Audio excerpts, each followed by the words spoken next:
Everyone, সবাইকে সাদর আমন্ত্রণ জানাচ্ছি আজকে অ্যাডমিশন টেস্টের লাইভ ক্লাসে, যেখানে আমাদের টপিক হতে চলছে ব্যবস্থাপনা।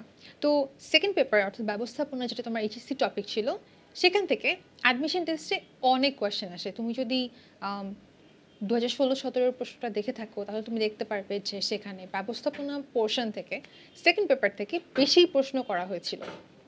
সো ব্যবস্থাপনার কিছু নীতি আজকে দেখবো, কিছু খুঁটিনাটি দেখবো, আর সেটার একটা ছোটো চেকলিস্ট আমি তোমাদেরকে একদম বোর্ডের রাইট সাইডে দিয়ে দিয়েছি, দেখতে পাচ্ছ খুব সম্ভবত। So it's a basic checklist. তো তুমি এটা দেখে তোমার পছন্দের টপিকটা যদি এখানে পেয়ে যাও, তাহলে তুমি ভিডিওটা শেয়ার করতে পারো বন্ধুদের সাথে। আর ক্লাস চলাকালীন সময় যদি মনে হয় কোনো একটা অংশ তুমি মনে রাখতে চাও, তাহলে পাশে একটা ছোটো রাইটিং প্যাড নিয়ে বসতে পারো, সেখানে টুকে নিতে পারো কিছু ইম্পর্টেন্ট টপিক। তো সরাসরি পরে চলে যাচ্ছি। তো ফার্স্টে কথা বলবো ব্যবস্থাপনা নেই। ব্যবস্থাপনা শব্দটা আসলে এসছে যে শব্দটা থেকে, সেটা হচ্ছে ম্যানেজ মেন ট্যাক্টফুলি। ওকে, ম্যানেজ মেন ট্যাক্টফুলি, তার মানে হচ্ছে বলা হচ্ছে যে মানুষদেরকে তুমি যেন ট্যাক্টফুলি কাজে লাগাতে পারো, অর্থাৎ শ্রমিক। আর আমরা জানি যে শুধুমাত্র শ্রমিক দিয়ে আসলে ম্যানেজমেন্টের কাজ হয় না। ম্যানেজমেন্টের কাজ হচ্ছে পুরো ব্যবসাটাকে দেখে রাখা, ব্যবস্থাপনার কাজ করা। আর কেবলমাত্র শ্রমিকদেরকে খেয়াল রাখলেই যে আমার ব্যবস্থাপনা হয়ে যাবে তা না। শ্রমিকরা যে জিনিস দিয়ে কাজ করে, অর্থাৎ আমার যে রিসোর্স, সেই রিসোর্সেসগুলো নিয়েও কিন্তু আমার ব্যবস্থাপনাকে কাজ করতে হয়, তাই না? সো এই বেসিক পুরো ট্রায়াঙ্গেলটা হচ্ছে আমার জন্য ব্যবস্থাপনা। আর ব্যবস্থাপনা থেকে যদি আরেকটু ডিটেলে বলতে চাই, তাহলে বলতে হবে যে ব্যবসা কী নিয়ে হয়, এটা কিন্তু তোমরা সবাই জানো যে ভূমি, শ্রম, মূলধন, সংগঠন। খেয়াল করে দেখবে এখান থেকে শুধুমাত্র একটা টপিক হচ্ছে মানবীয় উপাদান, বাকি তিনটা হচ্ছে অমানবীয় উপাদান, এবং এই চারটার সম্মিলনে আমরা ব্যবসা দাঁড়া করাতে পারি। তোমার কাছে যদি কেবল শ্রম থাকে এবং এই শ্রমগুলাকে যদি তুমি চোখে চোখে রাখো, ওদের বেতন ঠিক মতো দাও, তাহলে কিন্তু কাজটা শেষ হয়ে যায় না। খেয়াল রাখতে হয় ওরা যেন এই ভূমি, মূলধনের সঠিক ব্যবহার করতে পারে, ওরা যেন সংগঠনে সাম্য অর্থাৎ সমতা যেন তারা মেনটেন করতে পারে, ওরা যেন শৃঙ্খলা বজায় রাখতে পারে। অর্থাৎ পুরো ব্যবসা জুড়েই কিন্তু এই একটা শ্রমিকের বিচরণ, এবং ব্যবসা করতে গেলে শ্রমিককে যেমন ব্যবস্থাপনার কাজ করতে হয়, শ্রমিককে ব্যবস্থা করতে হয়, ঠিক তেমনি পুরো ব্যবসায় সব ধরনের উপাদান, মানবীয় এবং অমানবীয় দু ধরনের উপাদানকে নিয়ে কাজ করে ব্যবস্থাপনা। সো ম্যানেজমেন্ট ট্যাক্টফুলি সরি, এটা ছাড়াও ম্যানেজমেন্টের আরেকটা ডেফিনেশন হচ্ছে 6M। 6Mটা খুব ইন্টারেস্টিং, আমার সাথে একটু বললেই তোমার মুখস্থ হয়ে যাবে। সেটা হচ্ছে man, material, machine, method, money, market. Man, material, machine, method, money, market, এই 6টা শব্দ যার প্রথম অক্ষর M, তা দিয়ে আসলে ম্যানেজমেন্ট বোঝানো হয়। একটু যদি দেখি, sorry, man, material, machine, method, আশা করি দেখতে পাচ্ছ, এই প্রত্যেকটা M দিয়ে আমরা ম্যানেজমেন্ট বোঝাই, যেটা কিনা 6M। অর্থাৎ ম্যানেজমেন্ট মানে হচ্ছে 6M এর সমষ্টি। খেয়াল করো, এখানে শুধুমাত্র একটা এলিমেন্ট হচ্ছে মানবীয়, তাই না? এই একটা এলিমেন্টের বদৌলতে এই ডেফিনেশনটা দেওয়া হয়েছে। যেহেতু এটা কিছু লিমিটেশন আছে, সে কারণে আমরা 6Mটাকে একটু বেশি প্রাধান্য দিই ম্যানেজমেন্ট কী এটা বোঝানোর জন্য, সিন্স এখানে ব্যবসায়ের মানবীয় অমানবীয় দু ধরনের উপাদানকে ইনক্লুড করা হয়েছে। এটা গেল ম্যানেজমেন্ট বেসিক টার্মিনোলজি।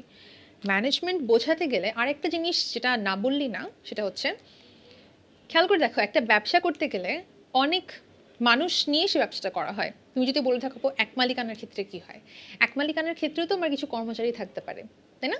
একটা কনফেকশনারিতে আমি যদি মালিক হই, তাহলে আমার আন্ডারে কিছু বেকার তো অ্যাটলিস্ট কাজ করবে। তো যে কোনো প্রতিষ্ঠান হোক না কেন, তোমার যে কোনো ধরনের উপাদান হোক না কেন, মানবীয় অমানবীয়, সেই মানুষগুলোকে নিয়ে যখন তুমি কাজ করো, একটা লক্ষ্য নিয়ে কাজ করতে হয়। সেটা হচ্ছে প্রাতিষ্ঠানিক লক্ষ্য। প্রাতিষ্ঠানিক লক্ষ্য অর্জনের জন্য মানবীয় এবং অমানবীয় উপাদানকে চালিত করার নাম হচ্ছে ব্যবস্থাপনা। এত বড় ডেফিনেশন অ্যাডমিশন টেস্টে তোমাকে জিজ্ঞেস করা হবে না। তোমাকে যদি জিজ্ঞেস করা হবে সেটা হচ্ছে 6M, বলা হতে পারে নিচের কোনটি 6M এর অন্তর্ভুক্ত নয়। তোমাকে এম দিয়ে অন্য কোনো একটা ওয়ার্ড দিতে পারে। তোমাকে বলতে পারে যে ম্যানিউভার কি 6M এর অন্তর্ভুক্ত কি না, উত্তর হচ্ছে না।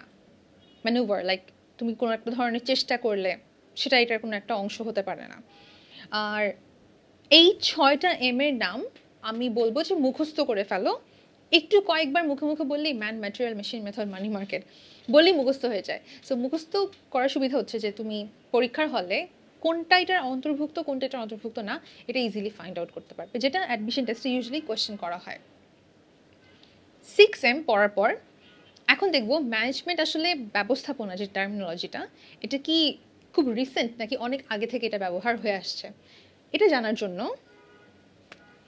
আমরা পূর্ববর্তী বিভিন্ন সভ্যতা ছিল না, যে প্রাচীন যুগের বিভিন্ন সভ্যতা, সেই সভ্যতাগুলো নিয়ে একটু কথা বলবো। তো প্রথম যে সভ্যতাটা নিয়ে কথা বলবো সেটা হচ্ছে ব্যাবিলনীয় সভ্যতা। ব্যাবিলনীয় সভ্যতা, এই সভ্যতা থেকে আসলে যখন মানুষ মাত্র বসতি গড়তে শিখলো, মানুষ তখন সভ্যতার একটা ক্রমবিকাশ হচ্ছে প্রাচীন যুগে, তখন একটা সভ্যতা ছিল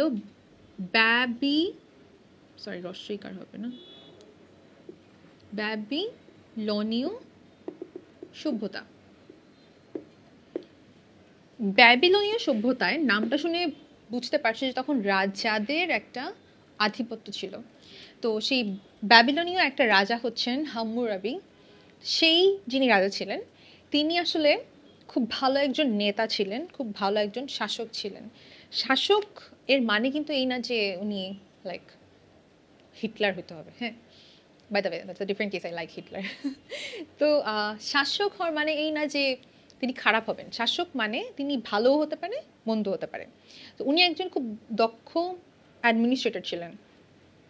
এ কারণে হাম্মুরাবি যিনি রাজা ছিলেন তার যেই রাজনীতি, তার যে নীতিগুলো সেগুলোকে গ্রন্থাকারে প্রকাশ করা হয়, মানে সংরক্ষণ করা হয়। তো সেই গ্রন্থের আঙ্গিকে যে নামটা আমরা পাই সেটা হচ্ছে দি কোড অফ হাম্মুরাবি। এই দি কোড অফ হাম্মুরাবি এটা ম্যানেজমেন্টের খুব বেসিক একটা গ্রন্থ। এখান থেকে আমরা আসলে শিখতে পারি যে ব্যবস্থাপনাটা শুধুমাত্র যে একটা ব্যবসায় প্রতিষ্ঠানে থাকতে হবে তা না, একটা রাষ্ট্র থেকে শুরু করে একটা ছোট্ট এক মালিকানা প্রতিষ্ঠানেও ব্যবস্থাপনা থাকতে পারে। তোমার ইনফ্যাক্ট তোমার পরিবারে ব্যবস্থাপনা হয়, তুমি তোমার নিজের জীবনে, আমি তো একটা খুবই ক্ষুদ্র মানুষ তাই না, একটা মানুষের জীবন পর্যন্ত ব্যবস্থাপনাটা সম্প্রসারিত। এবং এই কারণেই সক্রেটিস অনেক পরের যুগে গিয়ে বলেছেন, মধ্যযুগে গিয়ে বলেছেন ব্যবস্থাপনা আসলে সার্বজনীন। ঠিক আছে, সো কোড অফ হাম্মুরাবি দেখলাম ব্যাবিলনীয় সভ্যতার একটা উদাহরণ। এরপর আরও একটা সভ্যতা চৈনিক সভ্যতা।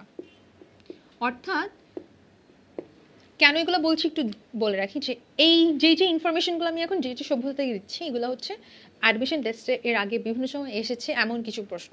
সো প্রশ্নগুলো নিয়ে একটু ইন ডিটেইল যদি তোমাদের সাথে কথা বলি, তাহলে পরীক্ষার হলে যদি তোমার এই কোয়েশ্চেনটা আসে তাহলে তোমার জন্য সেটা অ্যান্সার করা ইজি হবে। তোমার হয়তো পরীক্ষার হলে যাওয়ার আগে পুরোটা ভিডিও দেখার সময় হবে না, তা সত্ত্বেও ইম্পর্টেন্ট পার্টগুলোতে যখন আসছো তখন একটু ছোটো করে পাশে কোথাও নোট ডাউন করে রাখো, তাহলে তোমার পরীক্ষার আগে রিভিশন দিয়ে যেতে ইজি হবে। তো চৈনিক সভ্যতার উদাহরণ আমার খুব ফেভারিট একটা বই ইনফ্যাক্ট। তো সুনজু এই চীনি ব্যক্তি, এটা কি একজন ব্যক্তি নাকি কয়েকজন ব্যক্তির সমষ্টিকে সুনজু বলে অ্যাড্রেস করা হতো এটা এখন পর্যন্ত জানা যায়নি। মোস্ট অফ দ্য পিপল বলেছে যে এটা আসলে একজন পার্টিকুলার ব্যক্তি। তো সেই সুনজু তিনি কি করেন, তিনি 13টি অধ্যায় 13টি অধ্যায় সম্বলিত একটা গ্রন্থ রচনা করেন। মানে 13টি অধ্যায় আসলে তিনি লিখে যান, পরে সেটাকে গ্রন্থে রূপান্তর করা হয়, যার নাম হচ্ছে the art of war. So the art of war এটা হচ্ছে একটা যুদ্ধ পরিচালনার জন্য লেখা একটা নীতি গ্রন্থ। তো এখানে 13টি অধ্যায়ে বলা আছে কিভাবে তুমি যুদ্ধে জয় করতে পারো, একটা যুদ্ধে না যে কীভাবে যুদ্ধ জয় করা যায় এটাও তিনি তার নীতিবাক্যে বলেছেন যে সব থেকে ভালো হয় তুমি যদি আসলে যুদ্ধটা না করো। একটা যুদ্ধে গেলে যদি সেখানে অনেক মানুষকে মারতে হয় তাহলে অনেক বড় ক্ষতি হয়, যেই ক্ষতিটা আসলে পূরণ করা কখনো সম্ভব না। সো তিনি বলেন যদি যুদ্ধক্ষেত্রে যাওয়ার আগেই তুমি তোমার যে এনিমি তাদেরকে হারিয়ে দিতে পারো তাহলে সেটা সব থেকে বড় যুদ্ধ জয়। তিনি আরও বলেন যে তোমার যারা এনিমি, তোমার যারা শত্রু, বিপরীতে তোমার যারা আছে, তারা তোমাকে অ্যাটাক করার আগে তুমি যেন ফার্স্ট তাদেরকে অ্যাটাক করতে পারো। তো এই ধরনের অনেক নীতিবাক্য যেগুলোর কথা তিনি বলেছেন সেগুলা শুধুমাত্র যুদ্ধক্ষেত্রেই যে ব্যবহার করা হয় তা না, যুদ্ধক্ষেত্রের বাইরে ব্যবসায়ের ক্ষেত্রে এখন দি আর্ট অফ ওয়ার বইটা পড়ানো হয়। তোমরা যারা পরীক্ষা দিবে, অ্যাডমিশন টেস্ট দিবে ঢাকা ইউনিভার্সিটিতে, তোমাদের বিবিএতে এই বইটা পড়ানো হবে, দি আর্ট অফ ওয়ার। খুবই ছোটো একটা বই, কিন্তু বইটা খুব ছোটো হওয়া সত্ত্বেও বইটার ইম্পর্টেন্স অনেক বেশি। যেমন খেয়াল করে দেখবে যে আইপ্যাড আর ট্যাবলেট, অ্যান্ড্রয়েড ট্যাবলেট, এই দুটার নাম তোমাদের সবার পরিচিত, রাইট? একটা হচ্ছে অ্যাপল ইনকর্পোরেশনের আইপ্যাড, আর একটা হচ্ছে স্যামসাংয়ের অ্যান্ড্রয়েড ট্যাবলেট। ট্যাবলেটটার শর্ট ফর্মে ট্যাব লেখা হয়। তো এই যে আইপ্যাড, ট্যাব, এই দুটা নিয়ে একটা যুদ্ধ ইভেন হয়। যুদ্ধ মানে এরকম ঢাল তলোয়ার নিয়ে যুদ্ধ করবে তা না, যুদ্ধটা করা হয় আসলে লিগ্যাল পার্সপেক্টিভ থেকে। কে আগে এটা বাজারজাত করতে পারলো, কে এটা আগে মানুষকে সেল করতে পারলো, কে এটা আগে মার্কেটে নিয়ে আসতে পারলো। সো এই যে আইপ্যাড আর অ্যান্ড্রয়েড ট্যাবের মধ্যে একটা যুদ্ধ, এই যুদ্ধটা আসলে আর্ট অফ ওয়ারের একটা অধ্যায়কে স্যাটিসফাই করে। সেটা হচ্ছে তুমি বাজারে ফার্স্ট মুভার হও। প্রথম কোনো একটা সার্ভিস, কোনো একটা প্রোডাক্ট তুমি যদি মার্কেটে প্রথম লঞ্চ করতে পারো তাহলে স্বাভাবিকভাবেই তোমার মার্কেটে একটা আধিপত্য থাকবে, তুমি ওই যুদ্ধটা অর্ধেক জিতে যাবে। কোন যুদ্ধ? কাস্টমার পাওয়ার যুদ্ধ। যে আমার বাজারে আমার যারা এই প্রোডাক্টটা ইউজ করতে পারে তারা যেন সবাই আইপ্যাডই ইউজ করে, কি যেন ট্যাব ইউজ না করে। কিংবা অপোজিটটা, যে যারা মার্কেটে একটা পোর্টেবল মনিটর ইউজ করতে চায় সবাই যেন ট্যাব ইউজ করে, কি যেন আইপ্যাড না কিনে। কেন? Because by the time iPad মার্কেটে আসবে ট্যাব অলরেডি সবার ঘরে ঘরে পৌঁছে গেছে। এই যে একটা বিজনেস স্ট্র্যাটেজি, মার্কেটিং স্ট্র্যাটেজি, এটা আর্ট অফ ওয়ারের একটা চ্যাপ্টারকে স্যাটিসফাই করে, একটা অধ্যায়কে, যেখানে বলা হয় যে তুমি ফার্স্ট মুভার হও। সো এটা গেল আর্ট অফ ওয়ার। এটার ব্যবস্থাপনার ক্ষেত্রে এত বছর পর আজকের যুগে এসেও আমরা ব্যবস্থাপনার ক্ষেত্রে ব্যবহার করে থাকি। সো এটা ছিল আর্ট অফ ওয়ারের একটা অধ্যায়। খুব মজার 13টা অধ্যায়। সম্ভব হলে অ্যাডমিশন টেস্টের পর আমি বলবো যে এটা একটা পড়ে দেখতে পারো। তবে এটা একটু জেনে রেখো যে সুন জু আর্ট অফ ওয়ার বইটা লিখেছেন চৈনিক সভ্যতাকালীন সময় ব্যবস্থাপনার জন্য। সো ব্যবস্থাপনার ক্ষেত্রে চৈনিক সভ্যতার অবদান নিম্নের কোনটি? এই ধরনের কোনো প্রশ্নের উত্তরে art of war will be the answer. So এটা বলার জন্য আসলে এত কিছু বলা। এরপর দেখব আর একটা সভ্যতা, যে মধ্যযুগে আমরা কি কি পাই।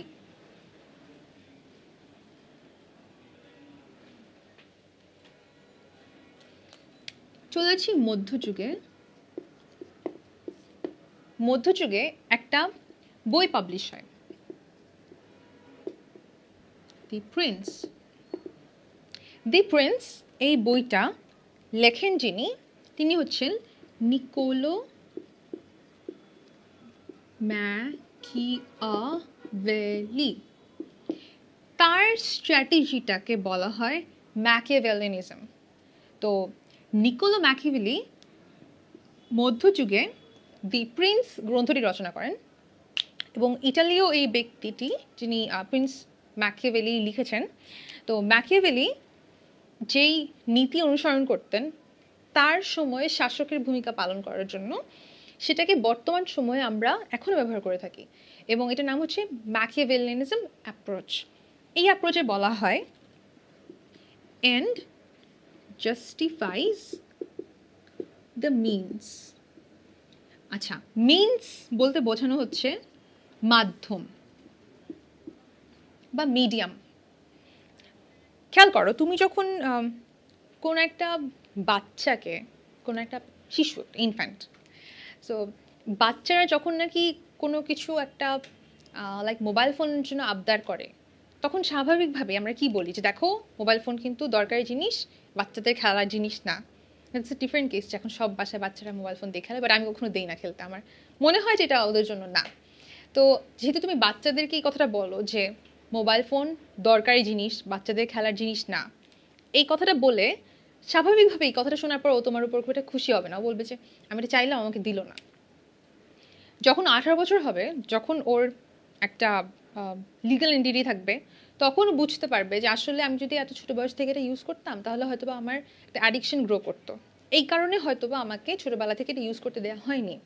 Same goes for social networking sites like ফেসবুকে। তুমি যদি ফেসবুকের লগ ইন পেজে দেখতে পাবে যে সেখানে তোমার ডেটটা 1993 বলা আছে, 2018-এ, সো দ্যাট ওরা বলতে পারে যে তুমি 18+, তোমার এটা ইউজ করার জন্য একটা তুমি ভ্যালিড রিজন আছে যে তুমি 18+ হলেই একমাত্র তুমি ফেসবুক ব্যবহার করতে পারবে, তা না হলে না। লাইক 1993 এর আগে যদি কারো জন্ম হয়ে থাকে তাহলে সে সেটা করতে পারবে না। তো এটা হচ্ছে ফেসবুকের দিক থেকে একটা প্রিকশন। এই যে সে প্রিকশনটা নিল, তার মানে হচ্ছে কেউ যদি কোনো ছোট বয়সের কেউ এটা ইউজ করতে চায়, তাহলে তাকে একটা মানা করে দেওয়া যে না, তুমি এটা করতে পারবে না।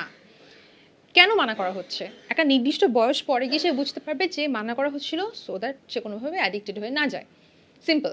কিন্তু এই যে সে মাধ্যমটা ইউজ করলো, যে সে তোমার সাথে কড়াভাবে কথা বললো, তোমার কাছে স্বাভাবিকভাবে সেটা ভালো লাগবে না।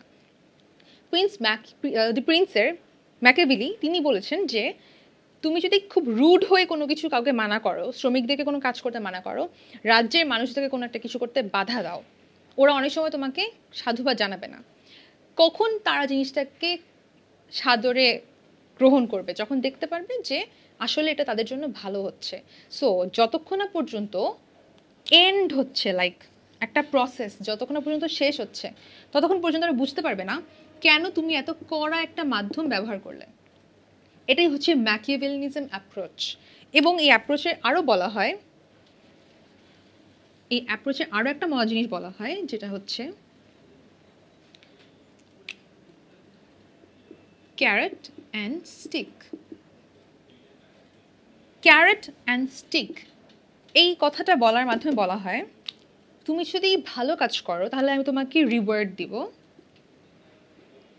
ক্যারেট বলতে বোঝানো হচ্ছে একটা রিওয়ার্ড দিবা, তোমার সামনে একটা ক্যারেট রাখা হবে, বলা হবে ভালো কাজ করলে এই ক্যারেটটা তোমাকে দিব, একটা মোটিভেশন দেয়া। আর তুমি যদি খারাপ কাজ করো তাহলে তোমাকে পানিশমেন্ট দিব। লাইক বলে না যে স্টিক, লাইক মানে কাউকে শাসন করার জন্য আমরা যখন লাঠি দেখাই যে বলি পেন দিয়ে যাই এরকম করবা না, করলে কিন্তু খারাপ হবে। সো এই যে একটা অ্যাপ্রোচ, এটা হচ্ছে স্টিক ইউজ করা। So carrot and stick goes for reward and punishment. এটাও ম্যাকিয়াভেলিয়ানিজম অ্যাপ্রোচের একটা নীতি, এবং সেই নীতিটা সেই মধ্যযুগ থেকে শুরু করে আজকে পর্যন্ত ব্যবস্থাপনার ক্ষেত্রে ব্যবহার করা হয়ে থাকে।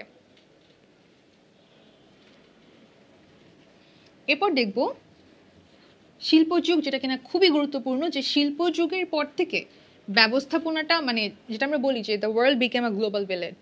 সো এরপর থেকেই আসলে আমরা বিভিন্ন দেশের ব্যবস্থাপনার যে নীতিগুলো, এগুলোকে লোকালি ব্যবহার করতে পারছি। সময়কালটা ভেরি ইম্পর্টেন্ট,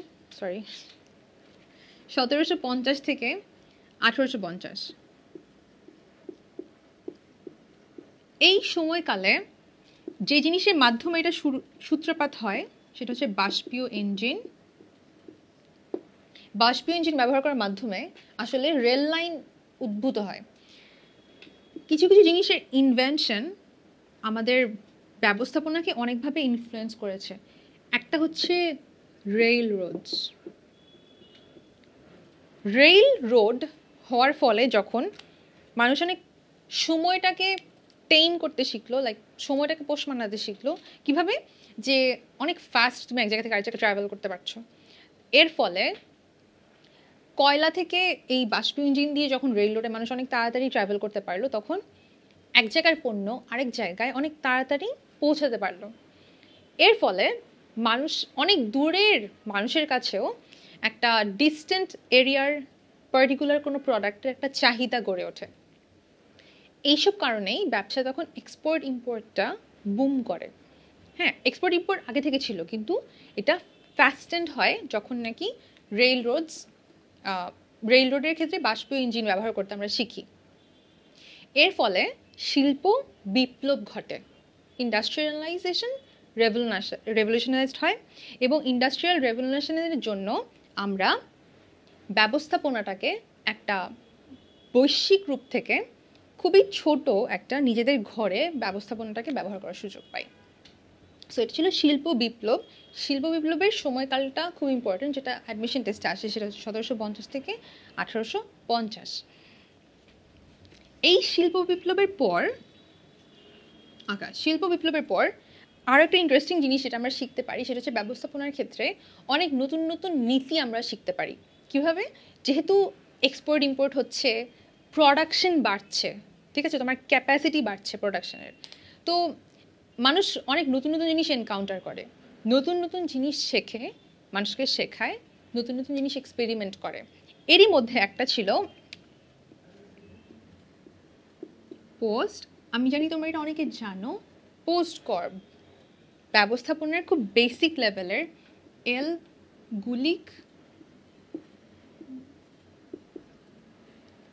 গুলিক এটা প্রবর্তন করেন যে পোস্ট কর্ব। একটু ভেঙে বলি, ব্যবস্থাপনা শুরু হয় প্ল্যানিং দিয়ে, দেন আমরা সেটাকে অর্গানাইজ করি, দেন আমরা কর্মী নিয়োগ করি অর্থাৎ স্টাফিং করি, এরপর কোঅর্ডিনেট করি,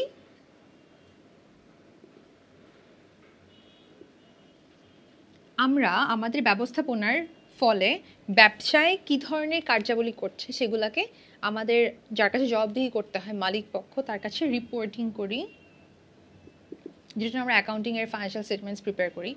ফাইনালি পরবর্তী বছর কী কী ধরনের মেজারমেন্ট নেওয়া উচিত এটার উপর ভিত্তি করে বাজেট করি। সো এই এন্টায়ার পোস্ট কর্বটা, পুরো সাইকেলটা আমাকে বোঝায় ব্যবস্থাপনা। এই কাজগুলো যা যা এখানে বলা হয়েছে, এলগুলি যে নামগুলো করেছেন, তিনি এটা প্রস্তাব করেছেন যে দেখো পোস্ট কর্ব এই ওয়ার্ডটার মধ্যে পুরো ব্যবস্থাপনার ফাংশনটা প্রকাশ পায়। ঠিক এই পোস্ট কর্বটা পুরোটা না হলেও আমরা এটার মধ্যে থেকে অনেক কিছুকে অ্যাডাপ্ট করেছি পরবর্তীতে ব্যবস্থাপনা কি এটা বোঝানোর জন্য। তো সেই ব্যবস্থাপনাটার মধ্যে যা যা কিছু আছে তা হচ্ছে, ফার্স্ট অফ অল প্ল্যানিং, যেটা সবাই জানি। এটাকে একটু সাইকেল আকারে বলি, বহুবার তুমি এইচএসসিতে পড়েছো, তারপরেও বলছি যেন পরীক্ষার হলে একটু মনে থাকে, এই ভিডিওটা দেখলে যেন পুরোটা একটা রিকল করতে পারো। ফার্স্ট প্ল্যানিং, দেন অর্গানাইজিং, আমরা ফার্স্টে পরিকল্পনা করি, এরপর সংগঠন করি, এরপর কর্মী সংস্থান করি, স্টাফিং, এরপর তাদেরকে নির্দেশনা দিই, ডিরেকশন, এরপর তাদেরকে কাজের মাঝখানে মোটিভেট করি, মোটিভেশন, এই দুটাকে তুমি ইন্টারচেঞ্জ করতে পারবা। দেন কোঅর্ডিনেট করি, সমন্বয়, নিয়ন্ত্রণ করি, পরবর্তী বছর গিয়ে আমি আবার প্ল্যানিং করি, পরিকল্পনা, সংগঠন, কর্মী সংস্থান, প্রেষণা, নির্দেশনা, সমন্বয়, নিয়ন্ত্রণ। এই কাজগুলো চক্রাকারে করা হয়, ছোট একটা প্রজেক্ট হোক বা এন্টায়ার অর্গানাইজেশনে বছরের পর বছর হোক, এই কাজগুলো ঘুরে ফিরে বারবার করা হয়। এটাকে বলা হয় একটা চক্র বা সাইকেল। এই কারণে চক্র বলা হয়, কারণ এই কাজগুলো ধারাবাহিক প্রক্রিয়ার মাধ্যমে করা হয়, লাইক একটার পর আরেকটা করা হয়, কোনোটাকে মিস করার কোনো উপায় নেই। সো এটাকে বলা হয় ব্যবস্থাপনা। আর এই ব্যবস্থাপনাটা নিয়ে বিভিন্ন মানুষ বিভিন্ন নীতি বলেছেন। তো সেই নীতির উপর ভিত্তি করে আমরা ব্যবস্থাপনার জনক বলি যাকে, তিনি হচ্ছেন হেনরি ফেল। তো হেনরি ফেল এই ব্যবস্থাপনার নীতিগুলোকে সবগুলোকে যে তিনি অ্যাডপ্ট করেছেন তা না, তিনি বলেছেন যে হেনরি ফেলের তাকে আমরা বলে থাকি ব্যবস্থাপনার জনক। তো সেই ব্যবস্থাপনার জনক আমাদেরকে অনেকগুলো নীতি দিয়েছেন, লিখে রাখি যে ব্যবস্থাপনার তিনি জনক, ওকে, আধুনিক ব্যবস্থাপনার জনক বলা হয়।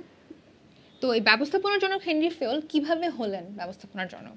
তিনি 1916 সালে একটা বই লিখেন ফ্রেঞ্চ ল্যাঙ্গুয়েজে, ফরাসি ভাষায়। বইটার নাম ছিল general and industrial management. So এই জেনারেল ইন্ডাস্ট্রিয়াল ম্যানেজমেন্ট এই বইটা আসলে ফরাসি ভাষায় লেখা হয় 1916 সালে, আর 1929 সালে, অনেকে বলেন 1930 সালে, সো 29 সালে আমি বলছি যে এই বইটাকে ইংরেজি ভাষায় অনুবাদ করা হয়। সো এই বইটা লেখার কারণে তিনি ব্যবস্থাপনার জনক হিসেবে উপাধি পান। তো সেই হেনরি ফেল তার নীতি ব্যবস্থাপনার ক্ষেত্রে এবং শিল্পের কার্যাবলী দুটো ক্ষেত্রে তিনি কার্যাবলীগুলোকে আলাদা করেছেন। সেই কার্যাবলীটা থেকেও অ্যাডমিশন টেস্টে কোয়েশ্চেন আসে। সো এই কারণে এটা একটু বলে দেই। হেনরি ফেল বলেছেন যে শিল্পের কার্যাবলী 6টি আর ব্যবস্থাপনার কার্যাবলী 5টি। এটা মনে রাখতে গেলে অ্যাডমিশন টেস্টের আগে আমি ভুল করে ফেলতাম যে কোনটা 5টা আর কোনটা 6টা। খেয়াল করো, শিল্প, আমি মনে রাখার জন্য বলছি যে শিল্প কথাটা যদি ইংলিশে লিখো তাহলে এস দিয়ে স্টার্ট হয়। সো 6 গোজ ফর শিল্পের কার্যাবলী। একটা যদি মনে রাখতে পারো আর একটা ইজিলি মনে থাকবে যে ব্যবস্থাপনার কার্যাবলী 6টি। তো শিল্পের কার্যাবলী 6টি আর ব্যবস্থাপনার কার্যাবলী 5টি। একটু আগে আমি যেটা বললাম সেটা উল্টা ছিল। তো এই সেম ভুলটা পরীক্ষার হলে অ্যাডমিশন টেস্টের জন্য তুমি না করো, এই জন্য 6 ফর শিল্প, এই ছোট ট্রিকটা মনে রাখবে। এটা গেল হেনরি ফেওলের কার্যাবলী কয় ভাগে ভাগ করেছেন সেটা। এখন দেখব তিনি ব্যবস্থাপনার কি কি নীতি দিয়েছেন। তো ওনার সেই ব্যবস্থাপনার নীতিগুলা মোট 14টা নীতি। আইনো 14টা নীতি তুমি এইচএসসির সময় খুব মনোযোগ দিয়ে থিওরি আকারে পড়েছো। এখন যেটা করতে হবে, কোনো অবজেক্টিভ যেন মিস না হয়, সেই কারণে এটা আরও একবার একটু রিভিশন দিতে হবে। ওকে, একটু দেখাই, আশা করি তোমরা দেখতে পাচ্ছ। ওকে, সো এই নীতিগুলো আমি সবগুলো যদি নাও হয়, খুব ইম্পর্টেন্ট যেগুলো থেকে সাধারণত প্রশ্ন আসে সেগুলো একটু বলে দিব। আরও বলে দিব কোনটার ইংলিশ টার্মিনোলজি কোনটি। এর কারণ অ্যাডমিশন টেস্টে তোমাকে যেহেতু কোনো থিওরিটিক্যাল কোয়েশ্চেন করা হবে না, সো তোমাকে অবজেক্টিভ দিয়ে বিভিন্নভাবে আটকানোর চেষ্টা করা হবে। Everybody knows. সো হেনরি ফেওলের এই 14টা নীতি তুমি যদি ইন ডিটেইলে জানতে পারো যে কোনটার কাজ এক্স্যাক্টলি কী হয়, কোনটা টার্মিনোলজি ইংলিশে কী, তাহলে পরীক্ষার হলে যে কোনো প্রশ্ন দিক তোমাকে ইজিলি সেটাকে অ্যাডাপ্ট করতে পারবা। কার্যের বিভক্তিকরণ, এটার মানে হচ্ছে, খেয়াল করো, আমরা কিন্তু 10 মিনিট স্কুলে সবাই সব ধরনের কাজ করি না। আমি ইনস্ট্রাক্টরের কাজ করছি, আমাদের যারা স্মার্ট বুক লিখছে স্মার্ট বুকের একটা টিম আছে, যারা 10ms ব্লগ লিখে 10ms ব্লগের একটা টিম আছে। যেই ক্লাসটা এখন তুমি করছো সেই ভিডিওটা এডিটের কাজ আরেকজন করবেন, সেই এডিটিং টিম আছে। পুরো ক্লাসটার একটা সেট আপ দিতে হয়। তো সেই এই যে ক্যামেরাটা নির্দিষ্ট একটা অ্যাঙ্গেলে দাঁড়া করানো, সেট আপ দেওয়ার জন্য প্রোডাকশন টিম কাজ করে। একটা ছোট থেকে বড় প্রতিষ্ঠানে সবাই সব কাজ করতে পারে না, এটাকে আমরা বলি কার্য বিভক্তিকরণ। যে যেই কাজ পারে তাকে সেই কাজ করতে দেওয়া, যে যেই কাজ ভালো করতে পারে তাকে তুমি সেই কাজটা করতে দিলে সে বেটার পারফর্ম করবে। এটা হেনরি ফেওল কার্য বিভক্তিকরণ নীতির মধ্যে বলেছেন। নেক্সট, কর্তৃত্ব দায়িত্ব। তোমাকে যদি একটা কাজ করতে দেওয়া হয়, লাইক কাজের দায়িত্ব দেওয়া হয়, তোমার স্বাভাবিকভাবে সেই কাজটা করার জন্য অনেককে অনেক কিছুর ইনস্ট্রাকশন দিতে হয়। তোমাকে বলতে হয় যে আচ্ছা আমি কাজটা করে দিব, আমার এই জিনিস প্রয়োজন, এই জিনিস আমার লাগবে, এই রিসোর্সগুলা আমি যেন ব্যবহার করতে পারি। তো ওই রিসোর্স ব্যবহার করার জন্য তোমাকে কর্তৃত্ব করতে হবে। এই কর্তৃত্ব যেন করতে পারো সেই নিশ্চয়তাটা তোমাকে দিতে হবে। এটাও ব্যবস্থাপনার একটা অন্যতম নীতি যেটা হেনরি ফেল দিয়েছেন। নিয়মানুবর্তিতা তো সবাই জানো যে বিজনেস করতে গেলে সব কিছু অনেক টাইমলি করতে হয়। Time is money. তুমি টাকা দিয়েও আসলে সময় কিনতে পারবা না। So time is money. Time is money এই কারণেই নিয়ম মতো বিজনেস করতে গেলে নিয়ম মতো ব্যবস্থাপনার কাজও করতে হবে। বুঝতে পারছো? আদেশের ঐক্য, ইউনিটি অফ কমান্ড। একটু লিখে রাখি যে ইউনিটি অফ কমান্ড, আদেশের ঐক্য হচ্ছে তুমি একদম ওপর থেকে নিচ পর্যন্ত সবাইকে ক্রমান্বয়ে আদেশ করতে পারবে এবং তোমার নিচে যারা আছে সে একজন ব্যক্তি যার ওপরে ঊর্ধ্বতন একজনের কথা সে শুনবে, সবার কথা না। Like there will be one boss. এই যে ওয়ান বস, এই আইডিয়াটাও হেনরি ফেল আমাদেরকে দিয়েছেন। তিনি বলেছেন যে দেখো তোমার যদি অনেক বেশি ঊর্ধ্বতন থাকে, তোমার যদি একের অধিক বসেস থাকে, তাহলে কিন্তু তুমি কাজটা ঠিকমতো করতে পারো না। কেন করতে পারো না? বিকজ তুমি তখন কনফিউজড হয়ে যাও যে আমি আসলে কার কথা শুনবো। তো বস সবসময় একজন হতে হবে, এটাই নর্মাল। দেন নির্দেশনার ঐক্য, ইউনিটি অফ ডিরেকশন। খেয়াল করো, তুমি যখন 10 মিনিট স্কুলের কথাই বলি, যে 10 মিনিট স্কুল যখন আমরা ভিডিওস বানাচ্ছি, যখন আমরা ক্লাস নিচ্ছি, যখন কেউ স্মার্ট বুক বানাচ্ছে, যখন কেউ ব্লগ লিখছে, বিভিন্ন মানুষ বিভিন্ন কাজ করছে। বাট রিমেম্বার, সব কাজ করার জন্য আমাদের একটা মোটো, একটা জেনারেল গোল থাকে, সেটা হচ্ছে নেভার স্টপ লার্নিং। তো কেউ কখনো মানে শেখা যেন থামিয়ে না দেয়, শিক্ষাটা যেন সবসময় চলতে থাকে, এই কারণেই আমরা কাজগুলো করছি। সো আমাদের সব নির্দেশনা এই একটা লক্ষ্য অর্জনের জন্যই দেওয়া হয়ে থাকে। ব্যক্তি স্বার্থ লেস দেন সাধারণ স্বার্থ। একটা সাইন দিয়ে বুঝিয়ে দিচ্ছি, মানে বোঝানোর চেষ্টা করছিলাম যে দেখো, ব্যক্তিগত স্বার্থ এটা কখনোই যেন অর্গানাইজেশনের গোলকে সাবসাইড করে না দেয়। তুমি যেন কখনো নিজেকে প্রতিষ্ঠান থেকে বড় ভাবতে শুরু না করো, প্রতিষ্ঠানকে যেন সবসময় সামনে রাখো। সেইটা বলেছেন হেনরি ফেল তার একটা নীতিতে। আরও বলেছেন পারিশ্রমিকের কথা, যে ব্যবস্থাপনার হায়ারার্কিতে কাউকে ভলান্টারিলি কখনো নিও না। যখন স্টাফিং করছো, স্টাফিং লাইক কর্মী সংস্থান করছো, কর্মীদেরকে কত পারিশ্রমিকের বিপরীতে সে কাজ করবে এটা তুমি আগেই জানিয়ে রাখো। নেক্সট, কেন্দ্রীকরণ বিকেন্দ্রীকরণ। কেন্দ্রীকরণ বিকেন্দ্রীকরণটা খুব ইন্টারেস্টিং। যে ওকে, আশা করি দেখতে পাবা তোমরা, একটা অর্গানাইজেশনের একদম শুরু থেকে শেষ পর্যন্ত অনেক ব্যক্তিবর্গ কাজ করতে থাকে। এখান থেকে ক্রমান্বয়ে আমার কাছে আদেশ এসে পৌঁছায়, আর আমি কাজের জন্য সবার আমার উপরে যে থাকে তার উপরে যে থাকে জবাবদিহিতা করে থাকি। সো বলা হয়ে থাকে যে যখন আদেশ করা হয় তখন যেন সেটা কেন্দ্রীভূত থাকে। লাইক একজন টপ যিনি পজিশন হোল্ডার, তিনি আমার জন্য সব ডিসিশন মেক করবে, তখন সেটা হয় কেন্দ্রীকরণ। আর যদি আমার সাথে যারা অধস্তন ব্যক্তি কাজ করছে তাদের সাথে পরামর্শ করে যখন আমি কোনো একটা ডিসিশন নিব, সেই ডিসিশনটা যখন এই ব্যক্তিও অ্যাপ্রুভ করবে, তখন সেটাকে বলা হয় বিকেন্দ্রীকরণ।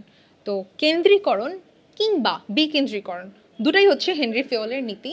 যে কখন কেন্দ্রীকরণ করব, যখন বুঝতে পারবো যে কেন্দ্রীকরণের মাধ্যমে যে ডিসিশনটা আমি নিতে যাচ্ছি, যে সিদ্ধান্ত গ্রহণ করছি, সেটা অধস্তনরা মানবে। সো এটা ছিল কেন্দ্রীকরণ। নেক্সট, জোড়াময় শিকল। জোড়াময় শিকলটা খুব ইন্টারেস্টিং একটা টার্মিনোলজি আছে, স্কেলার চেইন।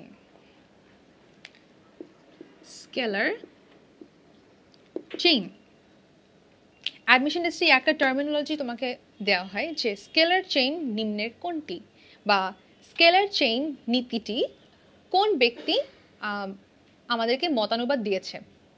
যিনি দিয়েছেন তিনি হচ্ছেন হেনরি ফেল। তো জোড়াময় শিকল শব্দটা তুমি বইতে পড়েছো, কিন্তু যদি স্কেলার চেইন মানে জোড়াময় শিকল এটা না জেনে যাও পরীক্ষার হলে, তাহলে কিন্তু অ্যাডমিশন টেস্টে খুব ইন্টারেস্টিং একটা কোয়েশ্চেন তুমি অ্যান্সার করতে পারবে না। তো জোড়াময় শিকলে কি হয় যে ওপর থেকে আদেশ আসে, নিচের দিকে নির্দেশ যায়, জবাবদিহিতা নিচ থেকে ওপর দিকে ট্রাভেল করে, এই একটা সিস্টেম হচ্ছে জোড়াময় শিকল। সিম্পল। শৃঙ্খলা, যার যা কাজ সে সেটা করবে, যে রিসোর্স যেখানে থাকার কথা সেখানে থাকবে, অপচয় হবে না, এটা হচ্ছে শৃঙ্খলা। সাম্যতা, প্রতিষ্ঠানে ওপর থেকে নিচ পর্যন্ত সবাই সমান, একটু একটা হায়ারার্কি এঁকেছিলাম, ওপর থেকে নিচ পর্যন্ত যারা কাজ করছে সবাই সমান, এটা হচ্ছে সাম্যতা। চাকরির স্থায়িত্বে তিনি বলেছেন যে আমরা বলি না যে তুমি একটা অর্গানাইজেশন ঢোকার পর কিছু প্রবেশনারি পিরিয়ড থাকে, কিন্তু তোমাকে পার্মানেন্ট করে দেওয়া হয়, এই সিস্টেমটা চালু করতে বলেছেন হেনরি ফেল। আর উদ্যোগ হচ্ছে ক্রিয়েটিভিটি, সবাইকে ইন্সপায়ার করা, সবাই যেন নিজের মতো করে প্রতিষ্ঠানে কিছু কন্ট্রিবিউট করতে পারে, নিজেদের আইডিয়াসগুলা প্রতিষ্ঠানের সাথে শেয়ার করতে পারে, সেটা হচ্ছে উদ্যোগ। একতা, ভেরি ইন্টারেস্টিং। একতাকে বলা হয়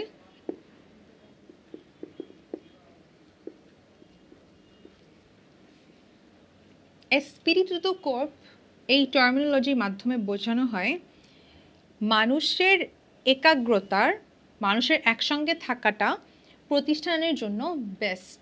যেহেতু এটা একটা ফরাসি ভাষা, এটা শব্দটা একটা ফরাসি শব্দ, এসপিরিতু দো কর্প এটার মানে হচ্ছে প্রতিষ্ঠানে একাগ্রতা বা একতা। এটার মানে সবাই একটা লক্ষ্য নিয়ে কাজ করবে। 10 মিনিট স্কুল একটা লক্ষ্য নিয়ে কাজ করে, নেভার স্টপ লার্নিং। ছোট থেকে বড় সব ধরনের প্রতিষ্ঠানের ক্ষেত্রে এটা করা হয়, like Nokia connecting people, Adidas do it, sorry it's Nike do it. আর এই ধরনের লাইক বাংলাদেশে গ্রামীণ ফোন কি বলে যে চল বহুদূর, রবি জ্বলে উঠুন আপন শক্তিতে। তো এই ধরনের যে ট্যাগলাইনগুলা, এগুলো কেন দেওয়া হয়? সো দ্যাট মানুষ একটা নির্দিষ্ট লক্ষ্যে কাজ করতে পারে, একাগ্রতা যেন থাকে এবং একতা থাকে। এরপর আজকে হেনরি ফেওলের 14টা নীতি, যেটা তোমার পড়া হয়ে গেল, আর আমি জানি যে 14টা নীতি তুমি এর আগে আরও ডিটেইলে পড়েছো, সো সেটা একবার রিভিশন করো পরীক্ষার হলে যাওয়ার আগে। এরপর হেনরি ফেওলের পর আরও একজন ব্যক্তির নাম পড়বো, তিনি হচ্ছেন F.W. টেইলর। তাকে বলা হয় the father of scientific management. বলা হয় 1911 সালের তার একটা বইয়ের জন্য, যে বইটার নাম ছিল the principles of scientific management. The principles of scientific management, এই বইটা 1911 সালে তিনি লিখেছেন। এই বইতে তিনি বলেছেন যে একটা ব্যবসা প্রতিষ্ঠানে ব্যবস্থাপনার সব কাজ আসলে সায়েন্টিফিক্যালি প্রুভেন হওয়া উচিত, বৈজ্ঞানিক সব পদ্ধতি অনুসরণ করে বিজ্ঞানসম্মত উপায়ে আমার ব্যবস্থাপনার কাজ করা উচিত। যে কারণে তাকে বলা হয় যে ব্যবস্থাপনার, বৈজ্ঞানিক ব্যবস্থাপনার জন্য, অর্থাৎ the father of scientific management. এই ইনফরমেশনগুলো যেগুলো বললাম ফ্রেডরিক উইন্সলো টেইলর নিয়ে, সেই ফ্রেডরিক উইন্সলো টেইলরের দি প্রিন্সিপালস অফ সায়েন্টিফিক ম্যানেজমেন্ট বইটার আগে আরও একটা বই রিলিজ হয়, সেই বইটার নামটাও একটু লিখে রাখি। এবং এই বইটার নামটাও ঢাকা ইউনিভার্সিটিতে বিভিন্ন সময় অ্যাডমিশন টেস্টে এসছে,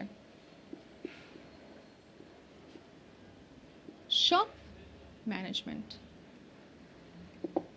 তো F.W. টেইলরের এই দুটো বইয়ের নাম পরীক্ষার হলে যাওয়ার আগে একটু দেখে যেও যে ফাদার অফ সায়েন্টিফিক ম্যানেজমেন্টের দুটা বই, principles of scientific management and the shop management.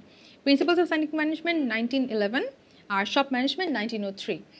এই বই দুটোর যিনি জনক, তিনি কেন সায়েন্টিফিক ম্যানেজমেন্টের ফাদার, সেটা রিজন হচ্ছে উনি যখন ব্যবস্থাপনার কাজ করছিলেন একটা প্রতিষ্ঠানে, সেখানে তিনি দেখলেন যে ওখানকার যারা শ্রমিক তাদের লেভেল অফ এফিসিয়েন্সি অনেক কম।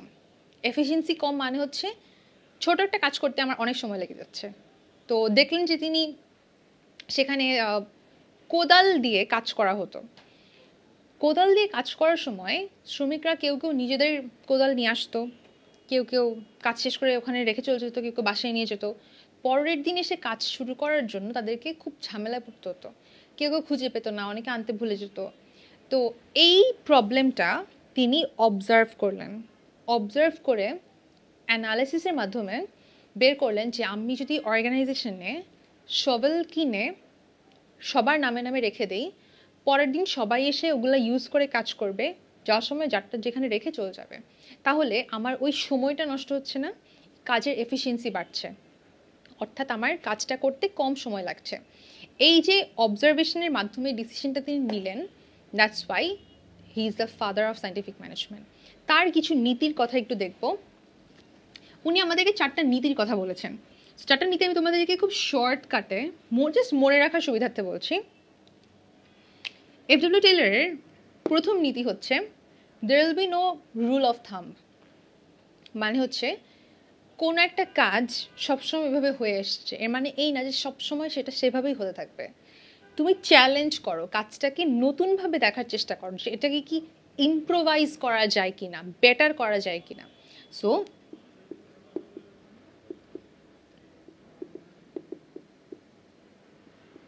সায়েন্টিফিক অ্যাপ্রোচ, যে কোনো কাজ বৈজ্ঞানিক উপায়ে নতুন করে অবজার্ভ করে অ্যানালাইসিসের মাধ্যমে কনক্লুশন ড্র করো। তার মানে হচ্ছে no rule of thumb. Like sorry, if I talk about classrooms, তুমি আজকে এখানে টেম স্কুলের সাথে ক্লাস করছো, তো আমরা কিন্তু একটা সময় ছিল শুধুমাত্র ক্লাসরুমের ভিতরেই মানে ক্লাস করতাম, যে স্কুলে যেতাম, কলেজে যেতাম, ক্লাস করতাম, আর সেই ক্লাসরুমের আরেকটা স্বাদ পেতাম কোচিংয়ে। তো যারা কোচিংয়ে যেতে পারতো না, তারা কি তাহলে সেটা থেকে বঞ্চিত হবে? তাদের জন্যই এই ডিস্টেন্ট লার্নিং প্রোগ্রামস বা অনলাইন এডুকেশনাল পোর্টালস। তো সেই অনলাইন এডুকেশনাল পোর্টালসটাও কিন্তু একটা চাহিদাগত কারণে, বৈজ্ঞানিক একটা অবজারভেশনের মাধ্যমে মানুষ যখন দেখলো যে আরে আমার তো ইন্টারনেট আছে, সো আমি তো এত কিছু করতে পারছি, তো ইনফরমেশন জানতে পারছি, তাহলে মানুষকে জানাতেও পারবো। সো মানুষকে জানাতে পারবো, এই যে রিয়েলাইজেশন, এখান থেকেই মানুষ আসলে টিচিং শুরু করলো, ডিস্টেন্ট লার্নিং প্রোগ্রাম স্টার্ট করলো। ডিস্টেন্ট লার্নিং প্রোগ্রামের একটা অংশ হচ্ছে টাইম স্কুল। সো যখন সায়েন্টিফিক অ্যাপ্রোচ তুমি নাও, অবজার্ভ করো, প্রবলেম বের করো, অ্যানালাইসিস করো, কনক্লুশন ড্র করো, দ্যাট মিনস একটা সলিউশন নিয়ে আসো, তখন সেটা ফ্রেডরিক প্রিন্সডব্লিউ টেইলরের একটা অন্যতম নীতিকে স্যাটিসফাই করে। নেক্সট, শ্রমিক আর ব্যবস্থাপক, এই ছোট্ট সাইনটা দিলাম সো দ্যাট তুমি বুঝতে পারো যে ওদের দুজনের মধ্যে একটা সৌহার্দ্যপূর্ণ সম্পর্ক যেন থাকে। শ্রমিক আর কর্মীর মধ্যে সৌহার্দ্যপূর্ণ একটা সম্পর্ক থাকলে যেটা হয় যে তারা একে অন্যের সাহায্য করে, একে অন্যের সমস্যা বুঝতে পারে, একে অন্যের জন্য হয়ে কাজ করে, প্রতিনিধিত্ব করে। লাইক শ্রমিক সবসময় বুঝবে যে ব্যবস্থাপকের লিমিটেশনসগুলো কী কী, কেন সে আমাকে দিয়ে এই কাজগুলো করতে বলছে, কারণ আমাকে দিয়ে কাজটা করানোর মাধ্যমে সে আসলে আমাকে পে করার সুযোগ পাচ্ছে। আমাকে তো সে নিশ্চয়ই বসিয়ে বসিয়ে বেতন দেবে না, কেন বেতন দিচ্ছে, কারণ আমি তার হয়ে কাজ করছি। ব্যবস্থাপক শ্রমিকের কথা চিন্তা করবে যে কতটুকুন পর্যন্ত আসলে কাজ করানো সম্ভব একটা শ্রমিককে দিয়ে।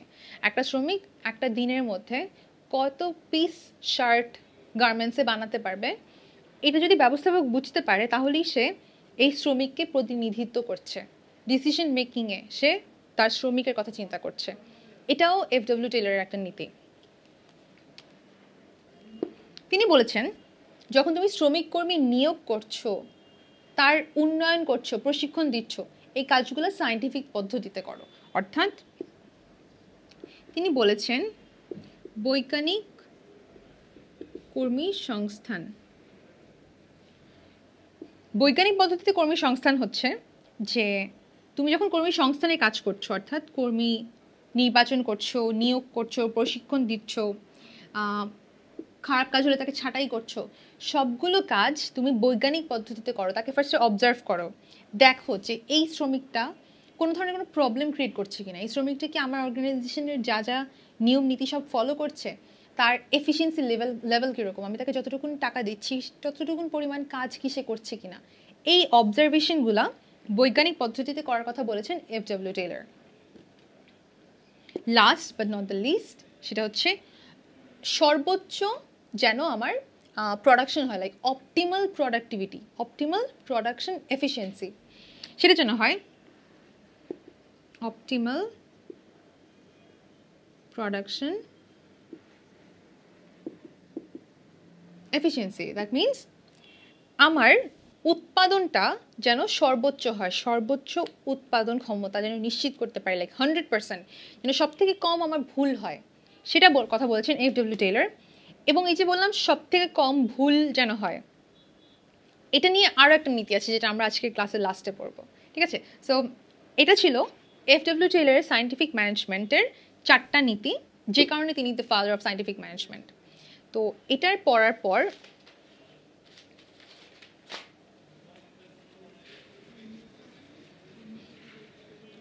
অনেক কিছু যা যা দেখে ফেললাম সেগুলো একটু দাগিয়ে নিই, যে আমাদের কী কী আজকে ক্লাসে পড়া হয়ে গেল। ব্যাবিলনীয় সভ্যতা, চৈনিক সভ্যতা, মধ্যযুগীয় সভ্যতা ডান। পোস্ট কর্প, ফুল মিনিং, 14টা নীতি, এটাও আমরা পড়ে ফেলছি। টেইলরের 2টা বই। কফি ব্রেক, কফি ব্রেকটা খুব ইন্টারেস্টিং।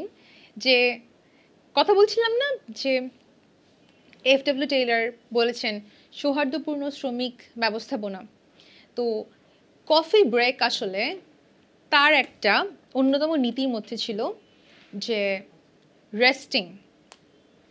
কর্মীরা কাজ করতে করতে স্বাভাবিকভাবে একটা নির্দিষ্ট সময় পর ফ্যাটিগের শিকার হয়, তাই না?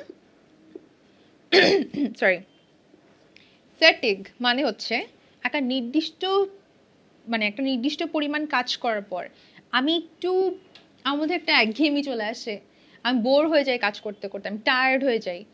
তো যখন আমার মধ্যে এই টায়ার্ডনেস কাজ করে, আই টায়ার আপ, তো যখন মানুষ অনেক বেশি টায়ার্ড হয়ে যায় তখন তার কর্মদক্ষতা হ্রাস পায়। যেহেতু তখন কর্মদক্ষতা নিম্নগামী হয়, এ কারণে টেইলর আমাদেরকে বলেছেন যে তুমি কর্মীদের সাথে খুব ভালো ব্যবহার করো, তাদেরকে বুঝতে শিখো, তারা যেহেতু এখন টায়ার্ড আপ হয়ে গেছে, তাহলে তার জন্য একটা সলিউশন বের করো। সলিউশনটা কি? সলিউশনটা হচ্ছে তাকে রেস্ট করতে দাও। আর এই রেস্ট করতে দেওয়াটাকেই এখনকার যে আমাদের সময়, এখনকার অর্গানাইজেশনগুলো কি করে, এখনকার অর্গানাইজেশনগুলো বলে যে দেখো তোমার তো সকাল 9টা থেকে অফিস শুরু হচ্ছে, তুমি তো লাঞ্চ ব্রেক পাবা দুপুর 1টার সময়, তাহলে তুমি বেলা 11টার সময় আরও একটা ব্রেক পাবা। 11টার সময় তোমাকে যে ব্রেকটা দেওয়া হবে, সে ফর এক্সাম্পল 10 মিনিটের একটা ব্রেক, সেই 10 মিনিট, এই 10 মিনিটস ব্রেক, এই 10 মিনিটস ব্রেকে তোমাকে যেটা করতে দেওয়া হবে সেটা হচ্ছে চা কফি খেতে দেওয়া। অর্গানাইজেশনগুলো দেখো এই যে 10 মিনিটের একটা ব্রেক দিল না, 10 মিনিট লং ব্রেক, এই 10 মিনিটসের মধ্যে তুমি চা খাও, কফি খাও, জুস খাও, কিচ্ছু না খাও, তুমি বসে থাকো, তাও এই যে 10 মিনিট তোমাকে সে ছাড় দিচ্ছে, এর ফলে তুমি অর্গানাইজেশনটাকে নিজের করে ভাবতে শুরু করবে। তুমি মনে করবে অর্গানাইজেশনটা আমাকে অনেক ভালোবাসে, অর্গানাইজেশনটা আমার কথা চিন্তা করে, আমিও অর্গানাইজেশনের কথা চিন্তা করব। 10 মিনিট পরে তুমি যখন 11:10 কাজ শুরু করবে, তখন as a result of this coffee break তোমার কর্মদক্ষতাটা বেড়ে যাবে। সো এটা ছিল কফি ব্রেক। সো আমাদের কফি ব্রেক পড়া হয়ে গেল। এখন দেখব সামরিক কিছু অভিজ্ঞতা, যা থেকে আসলে আমরা ব্যবস্থাপনার অনেকগুলো নীতি পেয়েছি। ব্যবস্থাপনার অনেকগুলো নীতি বাদেও ব্যবস্থাপনার অনেকগুলো টার্মিনোলজি যেগুলো আমরা মিলিটারি সায়েন্স থেকে পেয়েছি। একটু বলে রাখি যে সামরিক অর্থাৎ আমাদের মিলিটারি সায়েন্স থেকে অনেক ধরনের ওয়ার্ডস আমরা ব্যবস্থাপনার কাজে লাগাই। ফর এক্সাম্পল আমরা যখন বলি না chief like CEO, chief executive officer, you know that. যখন চিফ ওয়ার্ডটা ইউজ করি, তারপর ইউজ করি স্কেলার চেইন। আমি জানি একটু তোমার মনে আছে, একটু আগে আমরা পড়েছিলাম যে জোড়া মই শিকল পদ্ধতি। তো সেই চিফ, স্কেলার চেইন, আমরা আরেকটা শব্দ ইউজ করি গেরিলা মার্কেটিং, তাই না? গেরিলা ওয়ার্ডটার মানে কি? যে অতর্কিতে হামলা করা, আমরা সবাই জানি সেটা। So chief, scalar chain, guerrilla marketing. তো গেরিলা মার্কেটিংয়ে যেটা করা হয়, যেহেতু নামটা বললাম একটু বুঝিয়ে বলি কি, তাহলে তোমার মন থাকবে। গেরিলা অ্যাট্যাক বলে না, যে অতর্কিতে তোমার উপর হামলা করলো, তো ঠিক গেরিলা মার্কেটিংয়ে কি করা হয়? মার্কেটিং তো সবাই জানো যে বিপণন, তাই না? পণ্য সম্পর্কে জানানো। সো পণ্য সম্পর্কে জানানোর কাজটা তোমাকে সারপ্রাইজ করে বা শক দিয়ে যদি করা হয় তাহলে তোমার সেটা অনেক দিন পর্যন্ত মাথায় থাকে। ফর এক্সাম্পল, কোলগেট একটা খুব ইন্টারেস্টিং কাজ করে। আমি জানি না তোমরা দেখতে পাচ্ছ কি না, একটু খেয়াল করে দেখো যে একটা বাচ্চা সে ফার্স্টে আইসক্রিম খাচ্ছে। আইসক্রিম খাওয়ার পর সে যখন আইসক্রিমের স্টিকটা দেখতে পাচ্ছে, তার আইসক্রিমের স্টিকের মধ্যে হঠাৎ করে দেখো পপস আপ কোলগেটের টার্মিনোলজি। এর ঠিক পরে তাকে বলা হয় যে don't forget to brush your teeth. So এই যে তোমাকে কোলগেট আইসক্রিমের স্টিকের মধ্য দিয়ে অ্যাডভার্টাইজমেন্টে বোঝালো যে don't forget to brush your teeth. এর মানে কি, একটা অ্যাডভার্টাইজমেন্টে যখন এই জিনিসটা পপ আপ করবে যে আইসক্রিম খাচ্ছ, আইসক্রিমের ডান্ডার মধ্যে একটা টুথ ব্রাশের একটা ছবি, সেই টুথব্রাশের মধ্যে লেখা don't forget to brush your teeth. এই ছোট্ট মেসেজটা তোমার মাথায় থাকবে যতবার জীবনে তুমি আইসক্রিম খাবে ততদিন পর্যন্ত। তো এটা ছিল গেরিলা মার্কেটিং। এবং এই যে টার্মিনোলজিগুলা ইউজ হচ্ছে, তোমার কি মনে হয় যে এগুলো আমরা সাধারণত সচরাচর ব্যবহার করে থাকি আমাদের জীবনে? না, এই শব্দগুলো আমরা পেয়েছি মিলিটারি সায়েন্স থেকে। মিলিটারি সায়েন্সের এই শব্দগুলা আমরা ব্যবস্থাপনায় ব্যবহার করছি। যেই ব্যক্তি আমাদেরকে মিলিটারি সায়েন্সের সাথে পরিচয় করিয়ে দিলেন তিনি এমারসন, হ্যারিংটন এমারসন আমাদেরকে বলেছেন সামরিক অভিজ্ঞতাকে ব্যবস্থাপনায় কাজে লাগাতে হয়। তবে একটু বলি যে তিনি প্রথম ব্যক্তি নন। যেই কারণে সেটা হচ্ছে সুনজু চৈনিক সভ্যতাতেই দি আর্ট অফ ওয়ার বইটি লিখে রেখে গেছেন। তবে তিনি যেহেতু বলেননি যে দেখো তোমরা ব্যবস্থাপনাটা ইউজ করতে পারো, এই আইডিয়াটা তিনি দিয়ে যাননি। যিনি আইডিয়াটা দিয়েছেন তিনি হচ্ছেন হ্যারিংটন এমারসন। খুব কঠিন একটা নাম না, এই কঠিন নামটা মানে অপশনে দেখলে আমি সামরিক অভিজ্ঞতা দাগায় ফেলতাম অ্যাডমিশন টেস্টে, বিকজ আমার নাম মনে রাখতে কষ্ট হতো। Harrington Emerson, that's the name. তো হ্যারিংটন এমারসন তিনি আর্ট অফ ওয়ার হোক, তিনি নিজে মিলিটারি সায়েন্সের থেকে হোক, বিভিন্নভাবে তিনি এটা বুঝতে পেরেছেন যে ব্যবস্থাপনায় ঠিক এই কাজগুলো করা হয়। যুদ্ধক্ষেত্রে যেমন তোমাকে অনেক সৈনিককে ডাইরেকশন দিতে হয়, সেম কাজটা বিজনেসের ক্ষেত্রে করতে হয়। বিজনেসের ক্ষেত্রে অনেক শ্রমিককে তোমার সেম ডাইরেকশন দিতে হয়, সেম প্রোডাক্ট মেকিংয়ের জন্য, সেম সার্ভিস দেওয়ার জন্য মোটিভেট করতে হয়। এই কাজগুলা ব্যবস্থাপনার ক্ষেত্রে মিলিটারি সায়েন্স থেকে এই ওয়ার্ডগুলোকে ইন্ট্রোডিউস করে যিনি বলেছেন তিনি হচ্ছেন হ্যারিংটন এমারসন। খুবই কঠিন একটা নাম। সো হ্যারিংটন এমারসনের সামরিক অভিজ্ঞতা পড়া হয়ে গেল। এরপর দেখব হথর্ন স্টাডিজ। একটু বলে রাখি, হথর্ন স্টাডিজ আমার খুব ইম্পর্টেন্ট একটা টপিক মনে হয়, যেই কারণে সেটা হচ্ছে হথর্ন স্টাডিজটা যিনি প্রবর্তন করেছেন তিনি হচ্ছেন এলটন মেও। এলটন মেও, আমি বাংলা ইংলিশ কেন লিখলাম, সরি, জর্জ এলটন মেও। ওকে, সো জর্জ এলটন মেও তিনি আমাদেরকে হথর্ন স্টাডিজটা দিয়েছেন। আর হথর্ন স্টাডিজটা অ্যাডমিশনের জন্য খুবই গুরুত্বপূর্ণ। আর হথর্ন স্টাডিজটা উনি আমাদেরকে দিয়েছেন 1920 সালে। এটাও একটা ইম্পর্টেন্ট ইনফরমেশন। তো এখন একটু বলি হথর্ন স্টাডিজ কঠিন একটা নাম, এটা আসলে কি? হথর্ন স্টাডিজটা হচ্ছে মানুষ পছন্দ করে অ্যাটেনশন পেতে।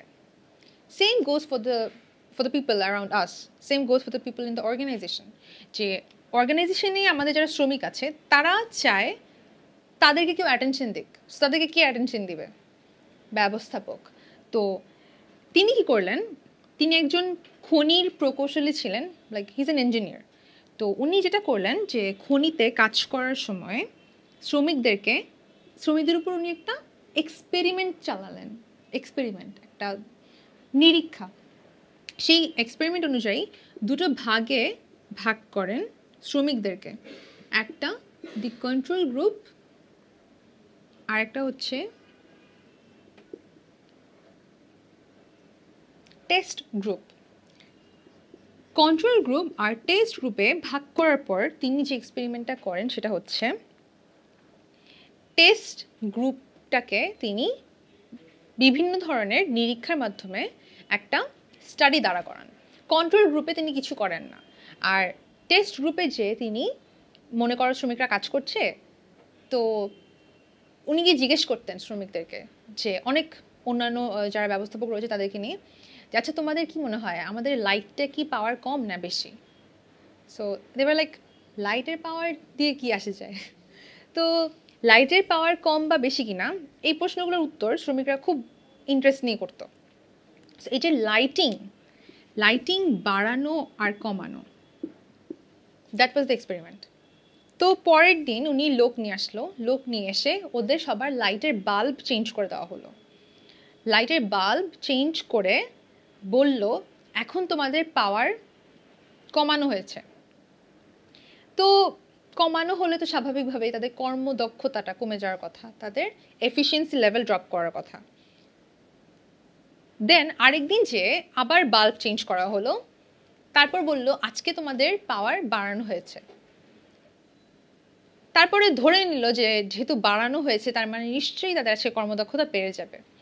তো দ্য ইন্টারেস্টিং ফ্যাক্ট এইটা যে লাইটিং যখন বাড়লো তখন কর্মদক্ষতা যা ছিল, যখন কমানো হলো তখনও কর্মদক্ষতা বাড়লো। অর্থাৎ লাইটিংটা বাড়ানো বা কমানো উভয় ক্ষেত্রে কর্মদক্ষতা বেড়ে গেল দুইবার। তুমি একবার লাইট বাড়ালা, কর্মদক্ষতা বাড়লো, তুমি লাইট কমাই দিলা পাওয়ার, তখনও আমার কর্মদক্ষতা বেড়ে গেল। তো এটা কেন তিনি জানার চেষ্টা করেন যে কেন লাইট বাড়লেও কর্মদক্ষতা বাড়বে, লাইট কমলেও কর্মদক্ষতা বাড়বে। এটার কারণ যে শ্রমিকরা তখন এই জিনিসটাকে খুব অ্যাপ্রিসিয়েট করলো যে ব্যবস্থাপকরা তাদেরকে নিয়ে চিন্তা করছে, তাদেরকে নিয়ে ভাবছে, তাদের কর্মদক্ষতা কি হবে এটার জন্য চিন্তা করে বাল্ব চেঞ্জ করে ফেললো। তো এই যে একটা স্টেপ, এটা ওদেরকে অনুপ্রাণিত করে, এটা একটা মোটিভেশন ছিল তাদের জন্য। এবং এটা বিজনেসের ক্ষেত্রে অনেক বড় একটা ইনভেনশন, যে হথরন স্টাডিজে তাহলে কি বলা হয় যে মানুষ অ্যাটেনশন পেতে পছন্দ করে। সো তুমি তোমার শ্রমিকদেরকে টাকা পয়সা দাও না দাও, সুযোগ সুবিধা দাও না দাও, তুমি যদি তাদেরকে নিয়ে কনসার্ন থাকো, এইটাই ওদের জন্য কাজ বা কর্মদক্ষতা বাড়ানোর জন্য যথেষ্ট। সেটা ছিল হথরন স্টাডিজ, জর্জ এলটন মেও, 1920 সাল। এই ইনফরমেশনগুলো একটু মাথায় মনে রেখো যিনি কিসের মাধ্যমে এক্সপেরিমেন্টটা করেন, লাইটের বাল্বের পাওয়ার ইনক্রিজ আর ডিক্রিজ করার মাধ্যমে। ফাইনালি আরও একটা টপিক আজকে দেখব, যে টপিকটার কথা বলছিলাম যে ফ্রেডরিক উইনস্লো টেইলর হিন্টস দিয়ে গিয়েছিলেন, কিন্তু তিনি আসলে এটা নিয়ে আর সামনের দিকে কোনো স্টাডি করেননি। স্টাডিটা করেছিল আসলে 1986-এ মটোরোলা 1986-এ আমাদেরকে খুব মজার একটা নীতি দেয়, সেটা হচ্ছে 6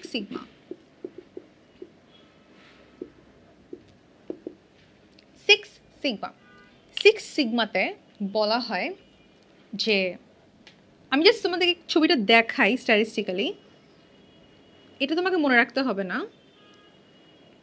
ওকে, সো 6 সিগমায় বলা হয়, খেয়াল করো তুমি যখন কাজ করছো তোমার একটা স্ট্যান্ডার্ড থাকে, একটা মিন একটা মান থাকে, তাই না, একটা মধ্যমা থাকে। সেই মধ্যমা থেকে ডান এবং বাম দিকে 1 2 3 4 5 6 পজিটিভ এবং নেগেটিভ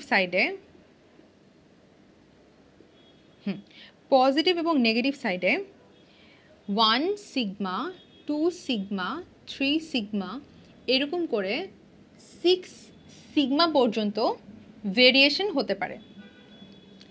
এই আবিষ্কারটার মানে কি? এই আবিষ্কারটার মানে হচ্ছে প্রত্যেক 10 লক্ষ অর্থাৎ 1 মিলিয়ন প্রোডাকশন বা অপরচুনিটিতে আমার ভুল হতে পারে 3.4%, অর্থাৎ 3.5% আমার ভুল হতে পারে, অর্থাৎ 3.5টা, নট পার্সেন্টেজ বেসিক্যালি, আমার মোট 3.5টা এরর হতে পারে, নট পার্সেন্টেজ। 1 মিলিয়নে মোট 3.5টা ভুল হতে পারে।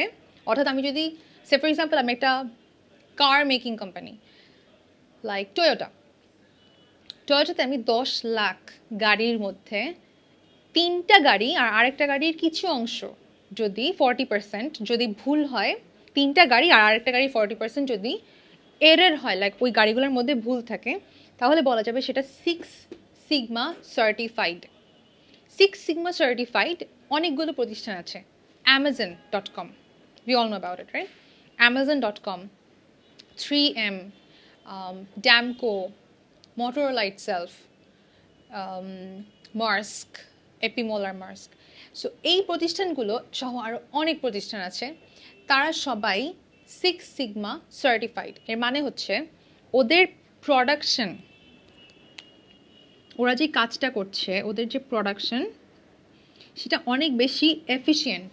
তারা যেই কাজটা করছে সেই কাজটা অনেক বেশি এফিশিয়েন্টলি করে। এরর ফ্রি একটা শব্দ তোমরা সবাই জানো, এরর ফ্রি। এরর ফ্রি মানে হচ্ছে আমাদের কাজের আমরা 100% গ্যারান্টি দিই, আমাদের কাজের কোনো ভুল নাই। যেই ভুলটা মানে তুমি মেনে নিতে পারো, সেই ভুলটা 6 সিগমা, অর্থাৎ 10 লাখের মধ্যে 3.5টা প্রোডাক্ট ভুল হওয়া, এটা আমরা মেনে নিব। এবং এটাই হচ্ছে আমাদের এফিসিয়েন্সি লেভেল। আমরা অনেক এফিশিয়েন্ট, আমাদের কাজের মধ্যে কোথাও কোনো ভুল হয় না। এবং এটা ছিল আমাদের জন্য আজকে ব্যবস্থাপনার নীতি এবং খুঁটিনাটি ক্লাসের জন্য আজকের টপিকস। সো আশা করবো তোমাদের আজকে ক্লাস করতে কার কোনো প্রবলেম হয়নি। আর ফার্দার যদি মনে হয় ক্লাসটা কোনো ফ্রেন্ডের সাথে শেয়ার করতে চাও, অবশ্যই করো। দেখা হবে আগামী ক্লাসে আরও মজার কিছু টপিক নিয়ে।